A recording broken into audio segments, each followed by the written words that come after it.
যেমন ধরুন ঢাকার যদি বলা হয় যে এখানকার সবচেয়ে বড় হাইজাকার যে আছে, সরকার তাকে নিয়োগ প্রদান করবে কোন একটা পোস্টে, এবং তাকে নিয়োগ দিল যে কারা কারা হাইজাকিং করে বা হাইজাকিং কিভাবে কিভাবে করে, এগুলো তুমি দেখো, দেখে তুমি এটাকে প্রোটেকশন দাও। ওর চেয়ে ভালো তোর কেউ জানবে না। মানে কাঁটা দিয়ে কাঁটা তোলা যেটাকে বলা হয়। বাইতুল্লাহ যখন আজান দিল তখন পাশে 10 জন কিশোর গ্যাং, যেরকম আমরা বলি, এরকম 10-12 জন কিশোর, তারা রাসূল ইসলামের ডিকটেশন অনুসারে যে সাহাবী আজান দিচ্ছেন ওই সাহাবীর আজানকে ব্যঙ্গ করছিল। মানে উনি বলছেন আল্লাহু আকবার আল্লাহু আকবার, ওরা ওইখানে ব্যঙ্গ করছে। রাসূল সাল্লাল্লাহু মনোযোগ দিয়ে শুনলেন, কিচ্ছু বলেন নাই।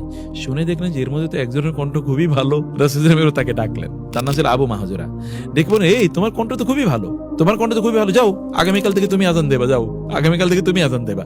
এবং তিনি তার রাসূল ইসলাম তার কি করলেন, যে মাথার চুলটা ধরে এভাবে একটু তার মাথাটা একটু বুলিয়ে দিয়ে বলেন, যাও আগামীকাল থেকে তুমি আজান দেবে। আবু মাহজুরার কি হলো, রাসূলের একটু স্পর্শ তার গোটা চিন্তা চেতনাকে পরিবর্তন করে দিয়েছে। 12-15 বছর একটা ছেলে। তিনি বললেন যে আমি কি হয়েছে আমি জানি না, এরপর থেকে আমি সিদ্ধান্ত নিলাম আমি মুসলমান হয়ে যাবো, এবং মুসলমান হয়ে গেলাম রাসূলের হাতেই, এবং আমি এরপরে আজান দেওয়া শুরু করে দিলাম। আবু মাহজুর এই যে তার রাসূল সাল্লাল্লাহু যে তার মাথার উপর যে চুলগুলো ধরেছিল, এই চুলগুলো তার মৃত্যু পর্যন্ত তিনি আর কোনোদিন কাটেন নাই। কারণ হচ্ছে আল্লাহ রাসূল এটা স্পর্শ করেছে।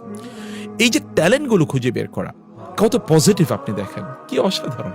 আমরা হলে ডেকে তারপরে মায়ের দিতাম, কিন্তু আল্লাহ রাসূল সাল্লাল্লাহু দেখেন না, ওর মধ্যে ট্যালেন্ট আছে, ওকে তো আমি এই কাজে লাগাতে পারি।